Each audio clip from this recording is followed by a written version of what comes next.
I'm Matt Piken, and I'm turning over Fridays on the Overlook to what I'm calling audio residencies. Anyone in or around Asheville can apply to become an audio resident of the Overlook. I'll have details at the end of this episode.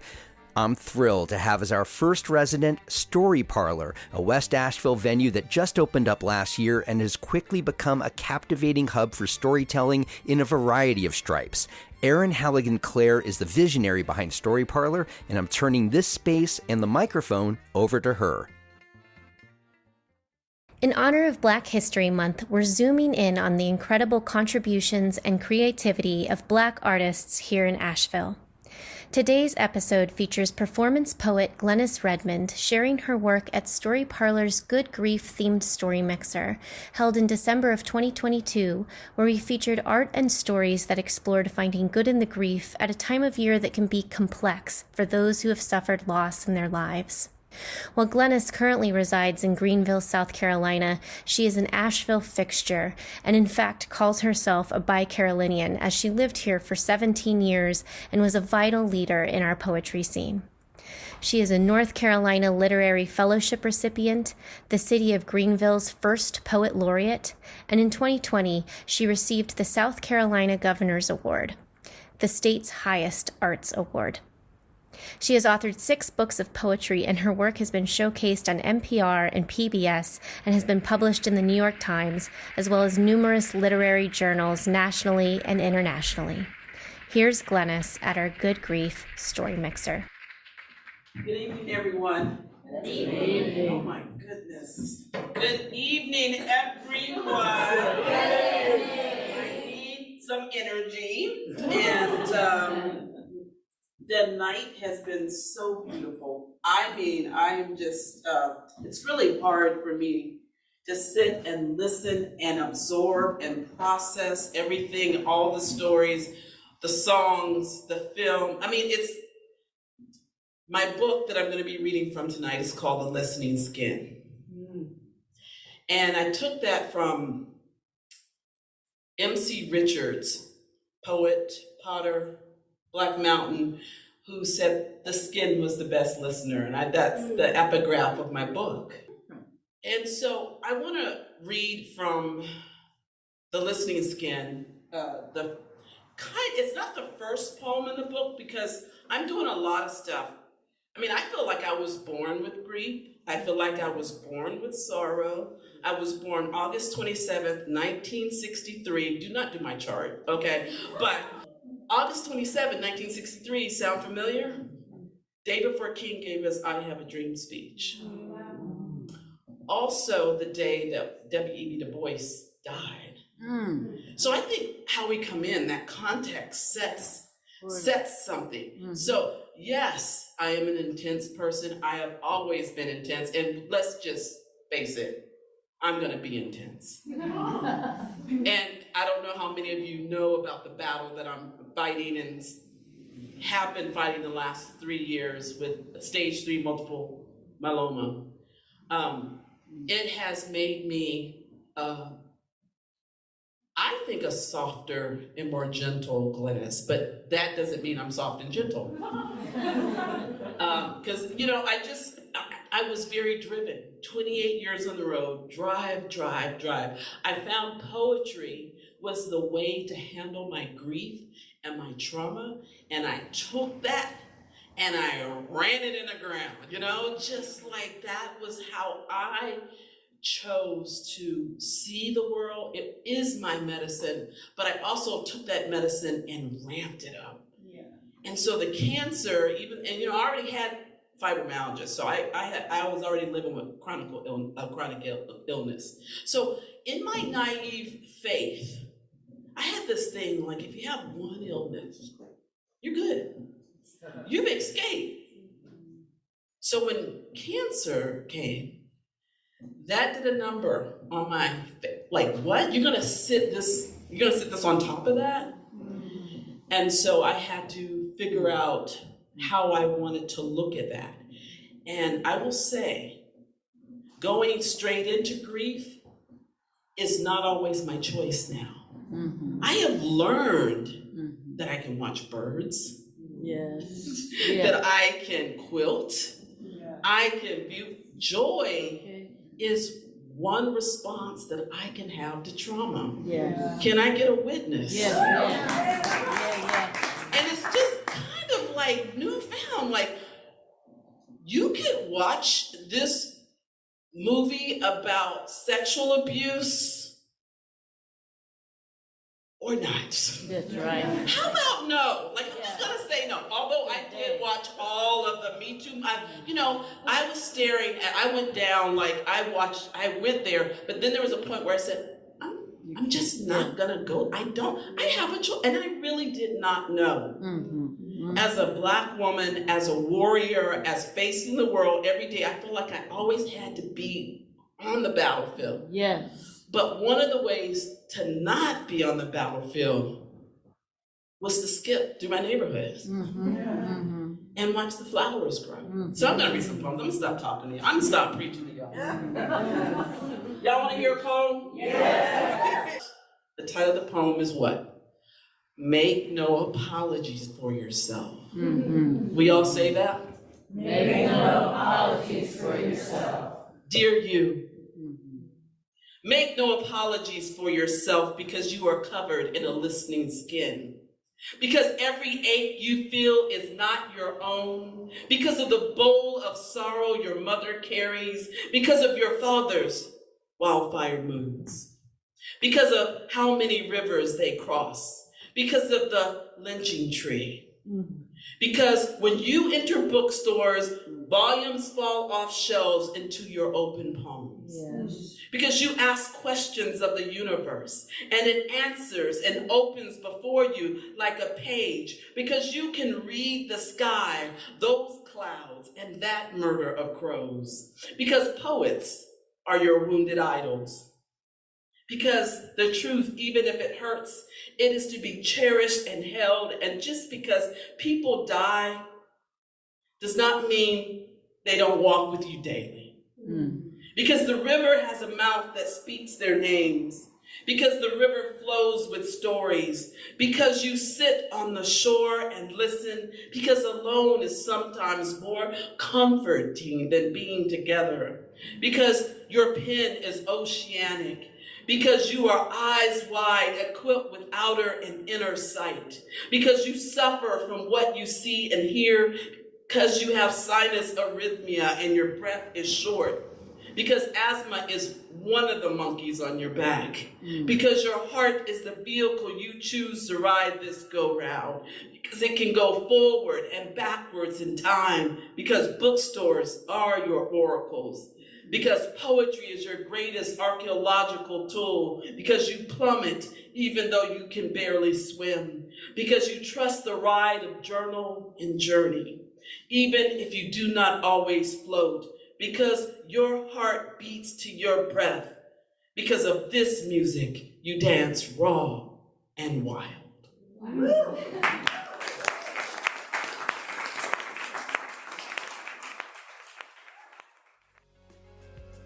Hannah Cole is an Asheville artist and accountant and the founder of Sunlight Tax. She has all kinds of free resources on her website, including a podcast called Sunlight.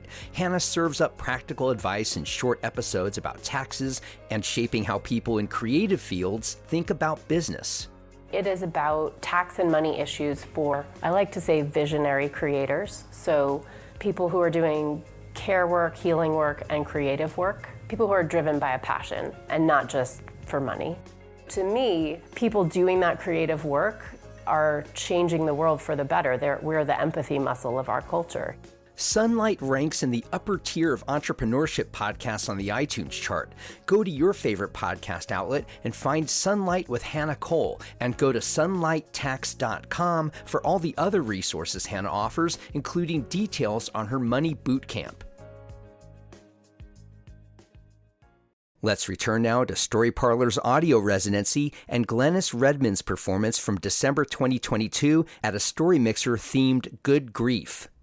After my divorce, I stopped celebrating Christmas and started celebrating Kwanzaa because it felt rooted.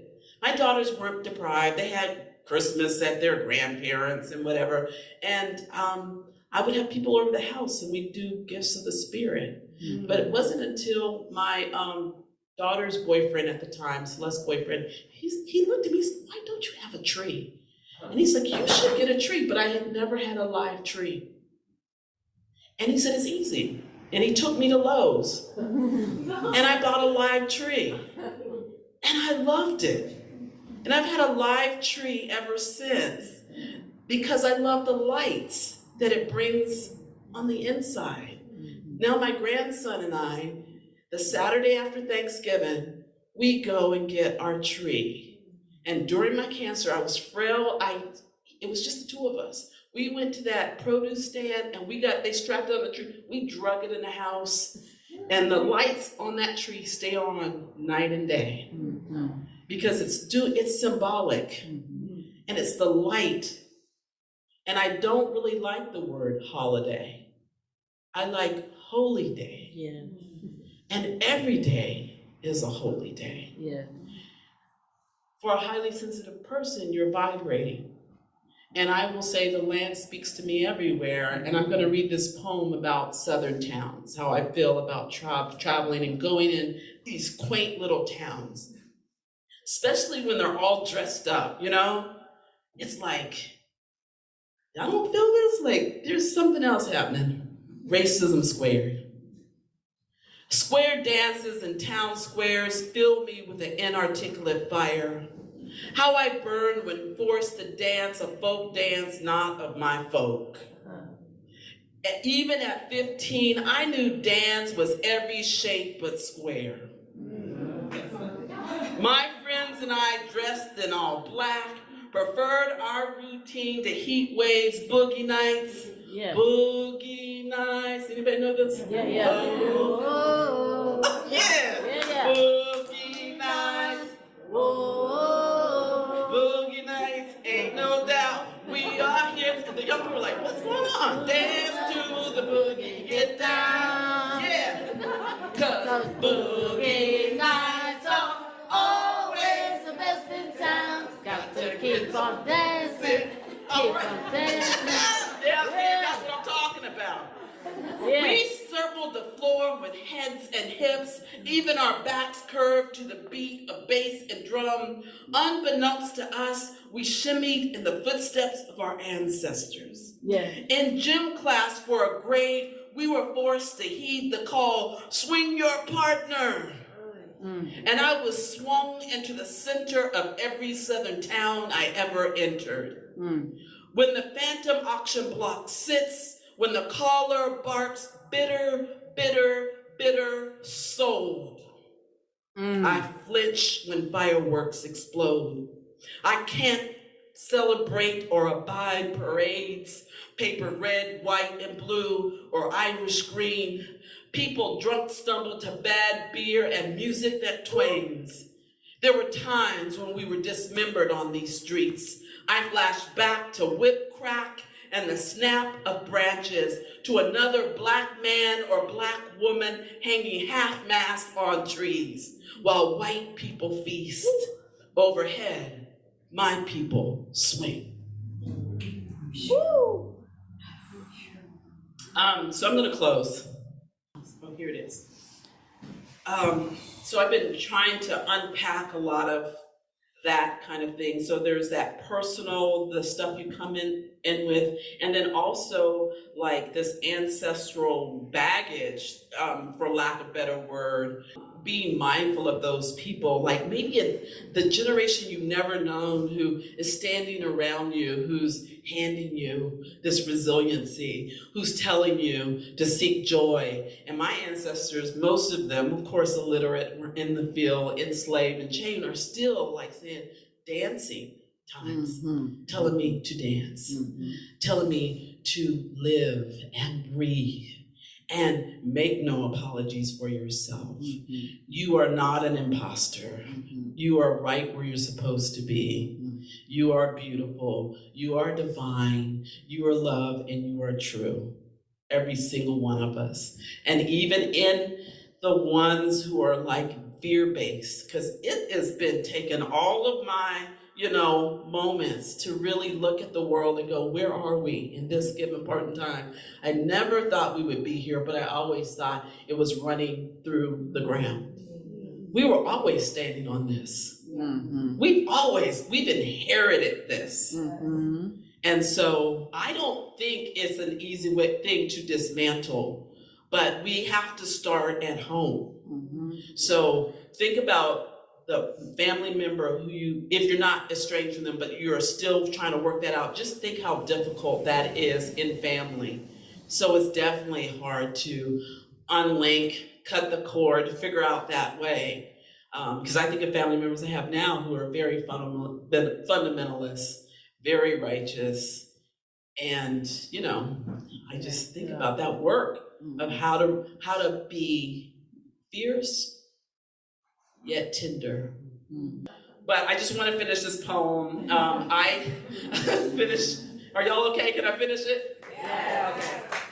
So I worked with a cohort of women during COVID with a theater in Washington, D.C., and we all came together and we met for like 4 months, maybe longer, 6 months, and we met every Wednesday, and we interviewed women around the world who were change makers, and we wrote poems, and then we took our poems, handed it over to a choreographer and theater people, and they put it on stage. Yeah. And I was still really sick then, but I said, I'm going to DC. Like I was, frail, but I went. And I will say that kind of kinship on Zoom every Wednesday was one of the ways that I stayed. I looked forward. I didn't know what I was going to find. It was a surprise. Mm-hmm. The other way I stayed was my grandson, who's 8, who lives with me, who I believe we've known each other throughout lifetimes. Mm-hmm. And I'll never forget, I'm gonna shut up and do the poem, I know. He said, we're in the bed and we had just finished reading, and he just kind of looked over at me and he said, do you know smallpox? Do you know about that? I was like, yeah. I said, it was a horrible disease. Like many people, especially indigenous people, it was horrible. And then he's like, well, did they find a cure? And I said, yes, they found a cure. And that's all he said. And then he skipped the beat and he looked at me and he said, I hope they find a cure for your cancer. Mm-hmm. And I'm like, I can't talk right now, Julian. But those sustaining threads have been how I know I'm connected to the world. I think connection, nature, people, So this poem was written during this cohort. It's called A Woman of a Certain Age. Mm-hmm. And it's just a litany, and it's kind of a rant, and I'm just saying you, and I'm talking to myself. But as I do this you and talk to myself, I'm gonna at the end, and just one word, I want you to think of one word that you would like to bring in we're on the tail end of 2022. This thing is almost gone, right? We're like, good riddance, and it can't get any worse. You don't say that, right? So we said that in 2020, we're like, and then 2021 happened. And then, it just keep on happening. So, but I do want us to bring in, so at the end, I will, if you feel so inclined, you can raise your hand and I'll just point to you and I'll say you and you'll say your word. Got it? Mm-hmm. Okay, woman of a certain age. You, woman, you, worker, you worked, you pray, you meditate, you juice, you laugh, you love, you dive, you holder, you bold, you carrier, you friend, you lover, you mother, you gaga, you gather, you deep, you dream, you hurt, you heal, you dive, you deep, you crone, you know, you been knowing, you stay knowing, you alone, you seer, you bearer, you bringer, you human, you right, you fight, you frail, you cancer, you almanac, you fall, you orange, you red clay, you mother earth, you stand, you connect, you core, you emit, you emote, you dote, you bless, you curse, you sing, you swing, you rise, you 50s. You fire, you flame, you giver, you live, you life, you universe, you hands on hips and heads, you old school. You persistent, you drive, you driven, you life, you living, you give, you don't give in, you live in, you. Survivor. All right. You. Singer. All right. You. Nurturer. You. Yes. You. Get up. Yes. You. Bamboozler. You. Builder. You. Outliver. Oh. You. Creator. I'm up, at the top seats. You. Unlearning. Ah, unlearning. You. Defiant. Ah. You. Funny. You. Healer. Storyteller. Ah. You. Healer. Yes. You. Maker. Ah. Okay. All my yous. You keeper. You mystic. You almanac. You cycles. You spirals. You turn. You whirl. You dervish. You pray. You yield. You always. You forever. We always. We forever. We always. We forever. Thank you. Thank you to Glenis Redmond, and thanks to all of you out there for listening. This was an excerpt from our Story Mixer series, a monthly themed event that welcomes a handful of artists to the stage to each share a piece that reflects, in some way, their own humanity through multidisciplinary storytelling. Story Parlor is a cooperative art space in West Asheville dedicated to championing story through all art forms through events, gatherings, and workshops for the community and by the community.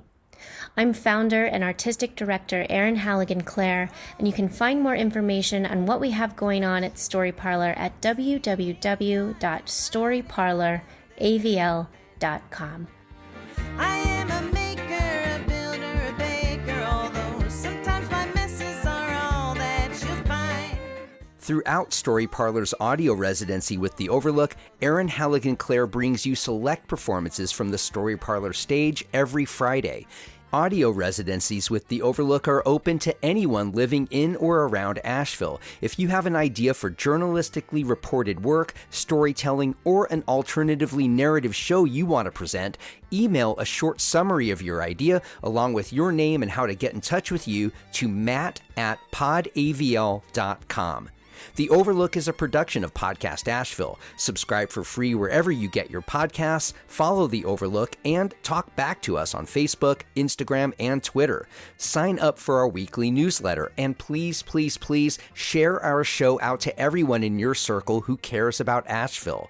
Our theme song, Maker's Song, comes courtesy of the Asheville band The Resonant Rogues. Find out more about them at theresonantrogues.com. I'm Matt Peiken, and I'll see you on the next episode of The Overlook.